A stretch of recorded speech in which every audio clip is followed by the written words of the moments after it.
अरशद शरीफ कातिल case. Judicial magistrate Abbas Shah ने अरशद शरीफ की अहलिया के वारंट गिरफ्तारी जारी कर दिए हैं। अहलिया समिया अरशद के वारंट गिरफ्तारी जारी कर दिए गए हैं। अरशद शरीफ के प्रोड्यूसर अली उस्मान के भी नाकाबिले जमानत वारंट गिरफ्तारी जारी कर दिए हैं। अदालत ने मुतादिद समातों से अरशद शरीफ की अहलिया और प्रोड्यूसर को बयान के लिए तलब कर रखा था। इसी हवाले से मज़ीद तफसीलात जानते हैं जमशेद कादिर से। जी जमशेद कादिर, आगाह कीजिएगा इस हवाले से।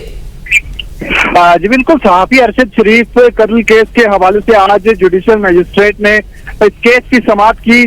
गुज़श्ता मुतअद्दिद समाअतों पे जो उनकी अहलिया समिया अरशद और उनके जो प्रोड्यूसर हैं अली उस्मान, उन्हें तलब किया जाता रहा बयान कलबान करवाने के हवाले से, लेकिन अदम पैरवी की वजह से आज भी वो दोनों पेश नहीं हुए, जिसके बाद जुडिशल मजिस्ट्रेट अब्बास शाह ने दोनों के नाकाबिले जमानत वारंट गिरफ्तारी जारी कर दिए हैं।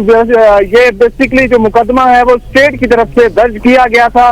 इस मुकदमे की अदम पैरवी की ये वजह थी कि जो अरशद शरीफ के अहले खाना थे उनका मौक़िफ़ था कि यह हमारी मर्जी की FIR नहीं है, लिहाजा हम इसकी पैरवी नहीं कर रहे और ये मामला सुप्रीम